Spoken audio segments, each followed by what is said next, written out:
जय बोले कि सारे भाइयों को, मैं आपका भाई सचिन गौर। और भाई अपने फ्रेम के अंदर है आज सिट्रोन EC3। भाई आज की डेट में स्टार्टिंग का जो सेगमेंट है उसके अंदर कोई ईवी कार आती है बढ़िया प्राइस के अंदर, तो एक टाटा वालों की आती है, एक C3 आती है अपनी सिट्रोन वालों की। लेकिन भाई इस गाड़ी को लेने के लिए ना काफ़ी डाउट्स रहते हैं लोगों के मतलब दिमाग के अंदर कि यार ये गाड़ी ले या ना ले, क्योंकि ये गाड़ी दिल के अंदर तो आती है लेकिन दिमाग में नहीं आती है। कहीं ना कहीं दिमाग में ये रहता है कि यार नई कंपनी है, लेनी चाहिए या नहीं लेनी चाहिए। इसके ऊपर ट्रस्ट बिल्ड करना भाई थोड़ा सा ना मुश्किल हो जाता है। तो आज हम एक अपने भाई लेकर आए हैं, उनसे बात कराएंगे आपकी, और वो हमारे को एक प्रॉपर डिटेल के अंदर बताने वाले हैं। इसका एक प्रॉपर एक ओनरशिप रिव्यू रहने वाला है जिसके अंदर हमारे को वो एक एक चीज़ हर डाउट को क्लियर करने वाले हैं। तो हम अपने भाई को बुला लेते हैं। क्या हाल है वरुण भैया? बढ़िया भाई सचिन, कैसे हो? बहुत बढ़िया भैया। हाँ, ये भाभी जी हमारी। तो सबसे पहले तो भाई ये चीज़ मैं बता दूं कि भाभी जी हमारी जो, उनका भी एक यूट्यूब पे चैनल है, तो ये भी एक अपनी फैमिली से हैं, यूट्यूब वाली फैमिली से। तो भाभी जी क्या नाम है आपके चैनल का? Hi, I am Deepa, makeup artist and educator, और मेरे चैनल का यूट्यूब चैनल का नाम है DC Good Life, जो कि बेसिकली ब्यूटी से रिलेटेड है। एंड गाइज, अगर आप उनमें से हैं जो ट्रैवलिंग और फूड में इंटरेस्ट रखते हैं, तो वेल इन दैट केस आपके लिए एक और हमारे पास चैनल है जो कि है टाइम विद 03। ठीक और है, इन दोनों का लिंक मैं कमेंट सेक्शन में दे दूंगी या फिर आप डिस्क्रिप्शन में मैं डाल दूंगा। तो भाई जितने भी हमारे घर में, देखो सबके घर में ना लेडीज़ तो होती हैं, तो प्लीज़ जाओ, मैं डिस्क्रिप्शन में लिंक डाल रहा हूँ, तो वहाँ पर जाकर आप ढेर सारी शॉपिंग करो।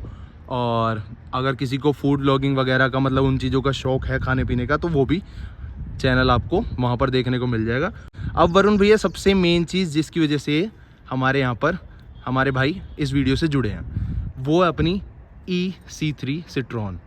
ये आपने ली है लगभग 1 साल पहले, जैसा कि आपने बताया था मेरे को। हाँ, मैंने 3 अप्रैल को ली थी 2023 में। ठीक है।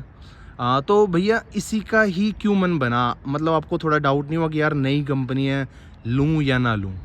एक्चुअली मेरी रिस्क टेकिंग कैपेसिटी थोड़ी हाई थी उस समय। एंड जब मैं कार का अपने माइंड में एक थॉट लेके आया था, तब सबसे पहले मुझे थॉट आया था नेक्सॉन के लिए, नेक्सॉन EV। ठीक है। एंड उस समय मैंने सबसे पहले जो टेस्ट ड्राइव लिया था, शोरूम में जाके लिया था, पश्चिम विहार के टाटा नेक्सॉन के। बट जब मैंने कार ड्राइव की तो मुझे अच्छी तो बहुत लगी, बट उसका जो कॉस्ट था वो कुछ ज़्यादा ही हाई था। एंड मुझे टॉप वेरिएंट से एक वेरिएंट लो वाला जो था मॉडल, वो पसंद आया था। वो उस टाइम पे मुझे 19.5 लाख रुपीज़ ऑन रोड पड़ रहा था लगभग, या इनफैक्ट 19.5 नहीं, अराउंड 20 ही पड़ रहा था ऑलमोस्ट। तो उसके बाद फिर मैंने टाटा टियागो का भी टेस्ट ड्राइव लिया। टाटा टियागो भी अच्छी थी, बट उसका जो प्राइस सेगमेंट था, उस प्राइस सेगमेंट में वो फीचर्स तो मुझे सब दे रहा था, लेकिन कुछ एक चीज़ें मिसिंग थी, जैसे कि स्टेपनी नहीं थी उसमें, एंड कैबिन स्पेस बहुत कम था। मैं अपनी मदर के साथ भी गया, अब घर में जैसे आप बोले लेडीज़ है ही, बिल्कुल मेरी उस बिल्कुल। समय शादी नहीं हुई थी, वाइफ बाद में आई थी। ओके। तो कार में एडजस्टमेंट इश्यूज, थोड़े इशू लग रहे थे, तो टाटा टियागो का तो प्लान एकदम से हमने ड्रॉप कर दिया था। बट टाटा नेक्सॉन EV जो है वो हम लोगों ने बुकिंग कर दी थी, उसके 11,000 रुपीज़ भी पे कर दिए थे। बट मुझे ये टाटा की जो कार थी वो कुछ दिनों बाद मिलने वाली थी। जो सेल्स रिप्रेजेंटेटिव था वो बाबा मुझे कॉन्टिन्यूसली कॉल कर रहा था। तो लेकिन फिर कुछ ऐसा हुआ कि मुझे लगा एक बार मैं ना कुछ और ऑप्शन भी चेक कर लेता हूँ। तो मार्केट के अंदर और ऑप्शन भी। हाँ, मैं ऑनलाइन गया एंड मैंने चेक किया जो भाई रुक जाओ तुम यार। इनको भी वीडियो में आया। एंड कंपैरिजन करना स्टार्ट किया, तब मेरा थोड़ा सा माइंड डाइवर्ट होना शुरू हुआ एंड मुझे ये सिट्रन EC3 का ऑप्शन दिखाई दिया। अब इसमें जब मैंने देखा तो सबसे पहला अट्रैक्टिंग फीचर था उसका कॉस्ट, क्योंकि जो बेस वेरिएंट था सिट्रन का वो अराउंड 10 लाख से शुरू हो रहा था। एंड वो मेरे टियागो के बजट से भी नीचे आ रहा था, एंड नेक्सॉन के बजट से तो ऑलमोस्ट हाफ ही हो रहा था। हाँ जी। तो तब मुझे लगा कि ना अगर इसमें बेस मिल रहा है तो इससे ऊपर चेक करें। तो मुझे जो लास्ट वेरिएंट दिखाई दिया उस टाइम के हिसाब से तो था EC3 फील। ठीक है। 29 किलोवाट वाला वेरिएंट। हाँ, 29.3 किलोवाट की वो बैटरी। 3 किलोवाट का कैपेसिटी वाला वेरिएंट है। एंड फिर मैंने कंपनी के रिव्यूज़ चेक किए एंड जो दूसरे कस्टमर्स हैं उनका ऑनलाइन यूट्यूब पे रिव्यू चेक किया, तो मुझे कार बहुत अच्छी दिखाई दी। एंड फिर मैंने इसका टेस्ट ड्राइव लिया अपनी मदर के साथ ऑब्वियसली, एंड उनको भी ये कार अच्छी लगी। एंड फाइनली जो प्राइस था वो 12,95,000 रुपीज़ का कॉस्ट करना था ऑन रोड। फिर मुझे जब कंपैरिजन करने में मैंने देखा तो कुछ फीचर्स कम थे ऑब्वियसली, आप नेक्सॉन से इसे कंपेयर नहीं कर सकते ना। टियागो से भी इनफैक्ट इसके अंदर कुछ फीचर्स की कमी है ना। टियागो से भी फीचर्स कम है, लेकिन टियागो जैसा जो सर का दर्द है वो नहीं आपको मिलेगा। ये भी एक टाटा है, टाटा का थोड़ा सा एक टियागो का है उसका, क्योंकि टियागो में देखिए आपके व्हील्स छोटे हैं, टायर छोटे हैं, ठीक है, बूट स्पेस, कैबिन स्पेस कम है, स्टेपनी तो है ही नहीं। बेसिकली जब आप किसी इश्यूज में फंसते हो, जब ऑन रोड होते हो, तो यही चीज़ें सबसे ज़्यादा काम में आती है आपकी। बिल्कुल बिल्कुल, हाँ, जो मतलब जो नेसेसरी वाली चीजें हैं वो उसके अंदर से हटी हुई हैं। इसके अंदर आपको स्पेस अच्छा मिल गया, है ना, आपको स्टेपनी मिल गई, बहुत ही अच्छा मिला इसमें। इनफैक्ट ये एक अपर सेगमेंट की मतलब गाड़ी लगती है, एसयूवी सेगमेंट का ही फील देता है, कॉम्पैक्ट एसयूवी से बोल सकते हो आप। हाँ। वैसे तो हैचबैक सेगमेंट में है, बट एसयूवी वाला इसमें आपको फील आ जाएगा। लेकिन उस टाइम तक टाटा पंच ईवी के अंदर नहीं आई थी, है ना? उस समय टाटा पंच ईवी में भी नहीं आई थी, एंड पंच वैसे भी सक्सेसफुल कार नहीं है मार्केट में इतनी। अच्छा जी, हाँ जी। मतलब आपको कहीं ना कहीं थोड़ा टाटा से थोड़ा सा डाउट लगता एक्चुअली है। मैं टाटा का यूजर ऑलरेडी रह चुका हूँ। मैं टाटा जेस्ट मैंने परचेज की थी जब वो फर्स्ट हाँ टाइम जी। लॉन्च हुई थी, एंड उसमें वक्त के साथ मुझे इश्यूज आने शुरू हुए थे। एकदम से तो नहीं थे, सब बढ़िया था टाटा जेस्ट में। 2-3 साल बाद यूज़ करने के बाद जो रिवर्स गियर होता है आपका, तो वो अटकने शुरू हो गया था। जब भी मैं रिवर्स करता था वो अटक जाता था। तो ये इश्यूज दिखाई दिए धीरे धीरे। फिर उसके जो है इंटरनल जो है, वैसे गाड़ी की बिल्ड अच्छी थी, लेकिन आपके जो मिरर की रेल्स होती हैं वो ख़राब होनी शुरू हो गई, जबकि मैं उनका यूज़ भी कम कर रहा हूँ। मतलब ये मतलब ऐसा मैंने देखा है कि टाटा वालों की जो मतलब आप पिछले कस्टमर देख लो या फिर अब जो नए बन रहे हैं, उनको भी कहीं ना मतलब प्रॉब्लम्स आ रही हैं। मतलब टाटा सर्विस अच्छी नहीं दे पा रहा। देखो गाड़ी तो नो डाउट अच्छी बनाता है, लेकिन उसके बाद जो दिक्कतें आ रही हैं वो ढंग से रिजोल्व कर नहीं पा रहा है कस्टमर की। टाटा में ना सर्विस आपको इशू इतना नहीं आया, मुझको तो नहीं आया पर्सनली। जब सर्विस का प्रॉब्लम हुआ, इनफैक्ट हम लोगों को थोड़ा पर्सनल लेवल पे ऑब्जेक्शन भी था, मुझे मेरे फादर को। हम लोग गए थे तो उन्होंने बहुत हम्बली हमारे इश्यूज को रिजॉल्व करने की कोशिश की, एंड सब चीज़ को उन्होंने अच्छा टाइम भी दिया, कंसिडरेशन। रिजॉल्व हुई प्रॉब्लम, कुछ चीज़ें रिजॉल्व हुई, कुछ चीज़ों पे नहीं हुई। तो वो बस वही चीज़ है मेन। मतलब देखो आपको वो सर्विस तो दे रहे हैं, लेकिन वो प्रॉब्लम अगर रिजोल्व नहीं हो रही ना, तो मेन दिक्कत वहां पर आकर अटक जाती है। वो सारी चीज अगर आप जैसे अब टाटा के लिए कह रहे हो, तो सिट्रोन तो बिल्कुल नई कंपनी है, तो इस पे कैसे भरोसा हो गया आपको? एक्चुअली जब मैंने इसका टेस्ट ड्राइव लिया, उसके टेस्ट ड्राइव लेने के बाद मुझे फील बहुत अच्छा आया। एंड जो मेरा बेसिक नेसेसिटी था कि स्पेस अच्छा होना चाहिए, अंदर से स्टेपनी होना चाहिए, वो तो मस्ट है। दूसरा आरएस से सबसे इम्पोर्टेंट है। अगर आरएस से आपके पास नहीं है तो आप बहुत बड़े ट्रबल में फंस सकते हो। इनफैक्ट हमारे साथ मेरी शादी होने वाली थी, ये मेरी फियांसे बन चुकी थी, तो मैं गुड़गांव जाया करता था। तो गुड़गांव जाने का, नोएडा से गुड़गांव जाने का 55 किलोमीटर्स के अराउंड में कुछ डिस्टेंस पड़ता है। रास्ते में कुछ इशू हो जाता था, कभी जा रहे तो चार्जिंग कम हो गई। तो चार्जिंग नहीं है तो आप कैसे बचोगे? चार्जिंग कम हो गई है। उस समय बारिशों का मौसम बहुत तेज हो गया था, रोड्स पर पानी भर जाता था, आप गाड़ी नहीं चला पाते थे। या क्या होता है इलेक्ट्रिक में, ये भी थोड़ा इशू होता है, अगर आप उससे पानी में लेके जाओगे तो आपको इशू आ सकते हैं। ऐसा मेरी कार के साथ थोड़ा सा हुआ था उस समय। क्या हुआ था वैसे? कुछ एरर आने लग गए थे बारिश में जाने से। बारिश में, अच्छा, पानी में जाने से भरा हुआ है, अगर उसमें अगर आपने चला दी तो कुछ जगहों पे आपको एरर आ सकते हैं। आपके इलेक्ट्रिकल्स में थोड़ा सा इशू आना शुरू हो गया था, मुझे आना लग गया था एरर का। कुछ मेरे को एरर ठीक से याद नहीं है, इलेक्ट्रिकल एरर था बेसिकली। ठीक है, तो वो उन लोगों ने रिजॉल्व कर दिया बेसिक। तो आरएसए का सर्विस जो था, लेकिन मैं वो बताना चाहूँगा, वो बहुत ही बढ़िया था। हमेशा कार को वो लोग पूरी जो क्रेन आती है वो लेके जाती है। हाँ, इसका ये तो है कि आपको घर पे ही सर्विस, घर पे आके सर्विस मिलती है। मेरे को जब प्रॉब्लम हुआ, मुझे एटलीस्ट 4-5 टाइम्स तो हो ही गया था किसी भी वजह से। तो इनफैक्ट अगर मेरी कार में चार्जिंग भी कम रह गई और मैं कहीं नहीं जा पा रहा हूँ, ऑब्वियसली अगर आप किसी लेडी के साथ में है, रात के समय पे है, 10-11 बज गया है, तो आपको RSA की रिक्वायरमेंट, और आपके कार में उतना फ्यूल नहीं बचा है तो आपको RSA बचाता है उस टाइम पे। अच्छा, उस टाइम वो प्रॉपर आपकी प्रॉपरली वो फिर आपका तो वहीं पर आकर चार्ज कर देते हैं गाड़ी को? गाड़ी चार्ज करने तो नहीं आएंगे, गाड़ी लेके चले अच्छा, जाएंगे। गाड़ी ले जाते हैं। गाड़ी आपको सेफ पॉइंट पे पहुंचा देंगे। ठीक है, तो ठीक है। ऐसा हमारे साथ हुआ है। वो लोग कैब भी बुक करा के देते हैं, आप चाहें तो आप उनके वर्कशॉप पे जा सकते हैं। एंड जब तक आपकी कार रिपेयर होती है या जो भी एरर रेजोल्यूशन उन्होंने आपको देना है तब तक आप वेट कर सकते हो, एंड फिर आप हैप्पीली अपना कार लेके वापस जा सकते हैं। ठीक है। तो ये सब हमारे साथ हुआ है। तो एटलीस्ट सर्विस के बेस पे तो मुझे कभी इशू नहीं आया। सर्विस के हमेशा उसमें तो मेरी आप फुल सर्विस- सेटिस्फाई रहे हो? हाँ, ऑलमोस्ट मैं लाइक 95% सेटिस्फाइड हूँ। एक आध बार मेरे को थोड़ा उनसे ऑब्जेक्शन हुआ क्योंकि उन्होंने टाइम बोला था कि मेरे को इस समय दे देंगे, लेकिन मिला थोड़ा सा लेट। अच्छा, मतलब दो मतलब चार लेट घंटे- कितना कि 3-4 घंटे लेट हो गया।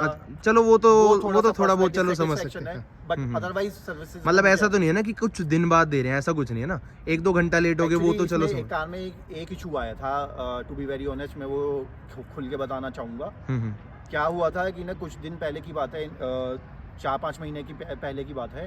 कार में एकदम से एरर आने लग गया था कि जब मैं इसको चला रहा स्टार्ट करके, मतलब फुल चार्ज करता था, फुल 100%, और थोड़ा सा आगे लेके जाता था तो ना कार ऑटोमेटिकली बंद हो जाती थी। और ना जो इसका जो गियर, मतलब जो वैसे तो ऑटोमेटिक है बट इसमें जब वो ड्राइव से न्यूट्रल पे ऑटोमेटिक आ जाता था। ठीक है। और कार जो है आपको फिर फ्री हो जाती है, प्रेस करके रोकना पड़ता है अच्छा, उस टाइम पे। जब कार आपकी बंद हो गई तो आप कर क्या सकते हो। तो ये इश्यूज मेरे साथ 2-3 बार रिपीट हुए। पहले तो मुझे लगा माइनर है, लेकिन ये कुछ यूनिक ही इशू था, आज तक मैंने ऐसा फेस नहीं किया था। फिर मैंने कंपनी में कंप्लेंट डाला। आपको कंप्लेंट करने के लिए क्या करना होता है, एक वीडियो बनाना होता है। आपका कोई भी अगर इशू है जो कि इंटरनल है, जिसमें आपने कुछ नहीं किया है वियर एंड टियर में, ठीक है, तो उसका वीडियो बनाएंगे। उनके जो ये कंपनी क्या करती है, हर कस्टमर को एक व्हाट्सएप ग्रुप में जोड़ के रखती है। व्हाट्सएप ग्रुप 4 से 5 लोगों का होता है, जिनमें इनके टेक्नीशियन और ये ग्रुप के जो मेन एडमिन होते हैं। हाँ, और हम एज ए कस्टमर उनसे अपना डायरेक्टली कांटेक्ट करके उनको अपना इशू बता सकते हैं। हाँ जी, तो मैंने भी ये किया, वीडियो डाल दिया। उन्होंने मेरे लिए मतलब अगर आप रात को 11 बजे भी परेशान है तो वो लोग रिस्पॉन्ड करेंगे। ओके, ऐसा है, सर्विस मुझे सेटिस्फेक्शन मिला है उनसे। तो मतलब जो आपकी प्रॉब्लम थी वो उन्होंने सॉल्व करी है, जो है वो फैसिलिटेट करा देंगे।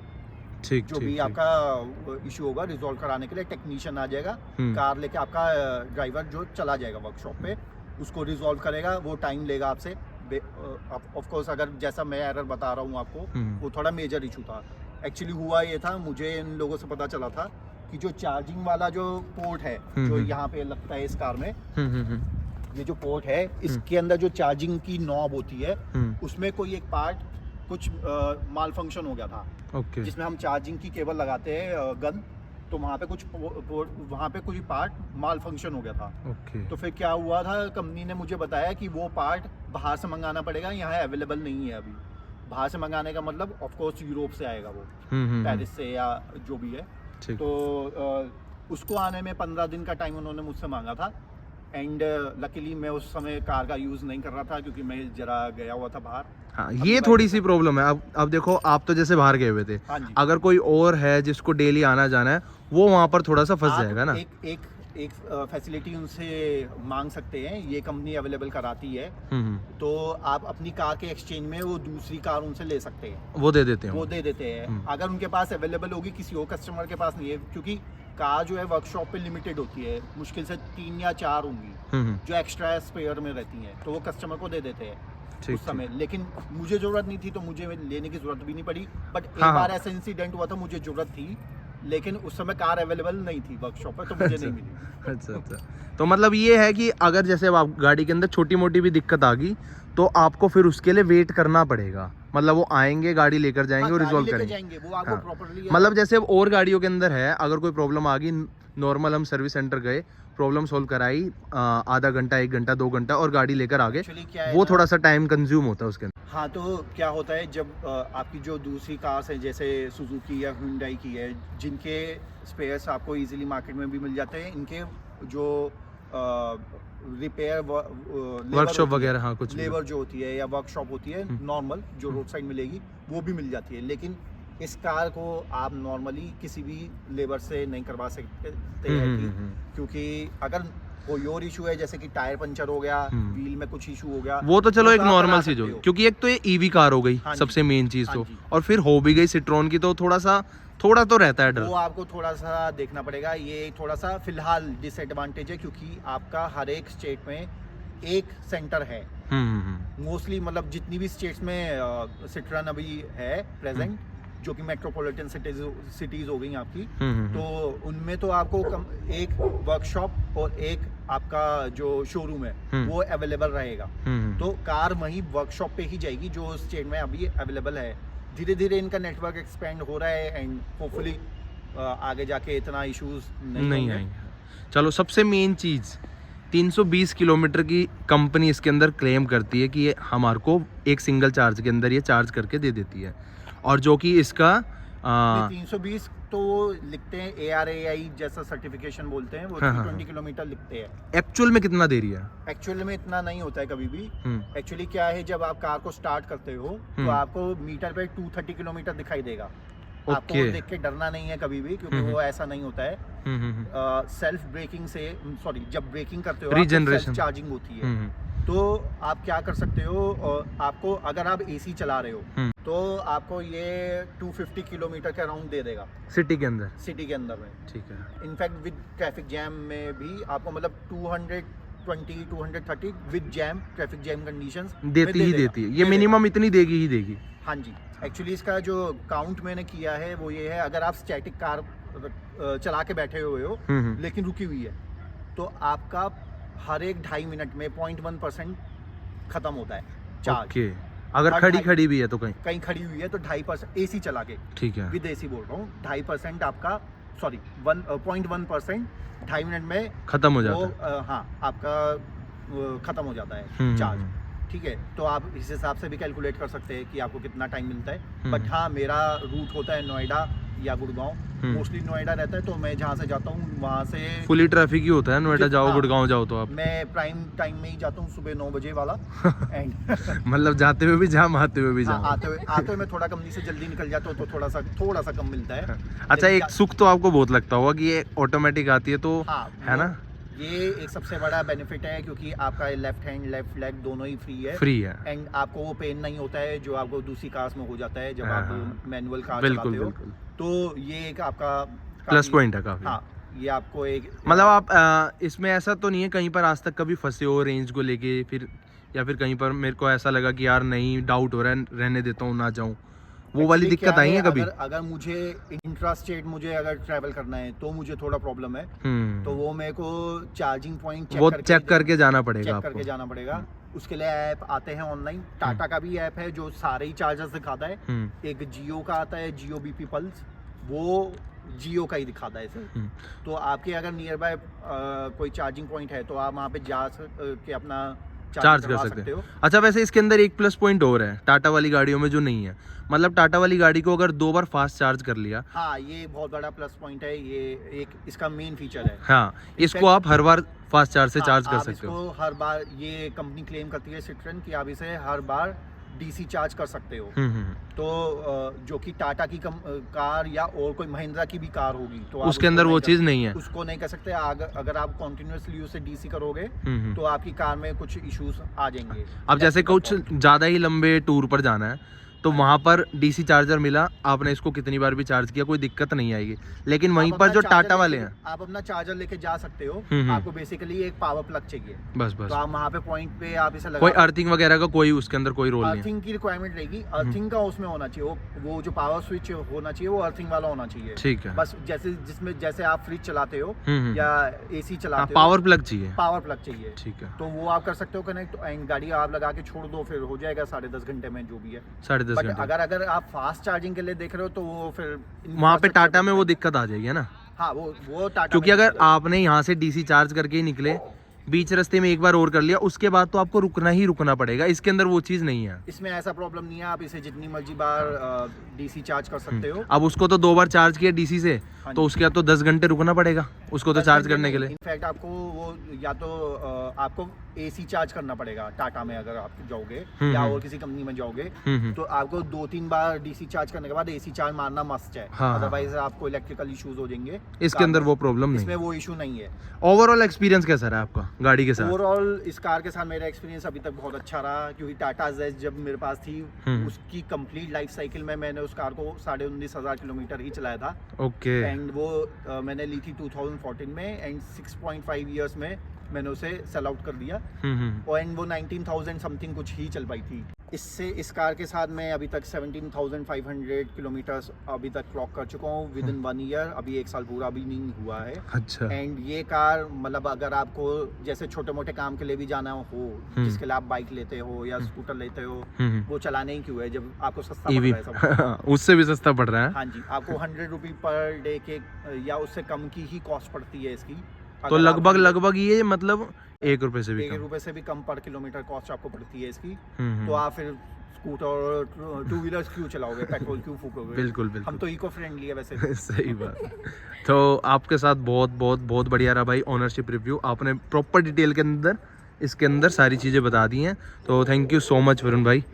और Okay. थैंक यू भाभी जी। Thank you. आपका मैं लिंक में वो डिस्क्रिप्शन में डाल दूंगा, तो जिसको भी भाई अपने घर में जितनी भी लेडीज़ वगैरह हैं, बहन है, मम्मी है, वाइफ है, तो उनको खूब सारी शॉपिंग कराओ। और जब तुम हाँ जी जिनको ना जैसे मैं हूँ उनमें से जिनको पेट्रोल कार में ना वॉमिटिंग आती है, पेट्रोल डीजल कार एक्चुअली इनको हाँ, हाँ। इनको मोशन सिकनेस होता है। हाँ हाँ, वो भी बहुत बड़ा इसमें फ़ायदा हो गया ना। हाँ जी। इनको मैं फुल स्पीड पे लेके गया हूँ, इन्होंने आज तक उल्टी नहीं की है। हाँ हाँ और हाँ। अगर अभी तो पेट्रोल कार होती है या डीजल कार होती है तो पक्का उन दिक्कत लोगों आती के है। लिए मतलब लेडीज जिनके हैं तो उन लोग के लिए भी ये कार बहुत सक्सेसफुल होगी। सही बिल्कुल। है। देखो भाई एक प्लस पॉइंट और आ गया इसके अंदर। तो अब आप 10-12 लाख रुपए की 13 लाख रुपए की गाड़ी ले रहे हो, क्योंकि अब वीडियो देखने आओ तो ज़रूर आप सर्च ही कर रहे होगे वीडियो में, तो अपने घर पे जो लेडीज़ हैं उनको थोड़ी बहुत शॉपिंग उनको भी करा दीजिए। तो लिंक जो दिया है मैंने डिस्क्रिप्शन में, उस पे जाके अपना खूब शॉपिंग करो। थैंक यू वरुण भाई। परचेज कीजिए एंड उसके साथ में जो है लेडीज़ को खुश करने के लिए कुछ जो मेकअप प्रोडक्ट्स है वो भी उनको दिला सकते हैं। तो बेसिकली आप ट्रीट कर सकते हैं अपने आप। बिल्कुल बिल्कुल। तो थैंक यू सो मच भाई। तो आई होप आप लोगों को ये वीडियो अच्छी लगी होगी। वीडियो अच्छी लगे तो लाइक कर देना, कमेंट कर देना, चैनल को सब्सक्राइब कर लेना। मिलते हैं नेक्स्ट वीडियो के अंदर, जब तक के लिए जय भोलेनाथ। जय भोलेनाथ। बाय बाय, नमस्ते, जय माता दी। जय माता दी।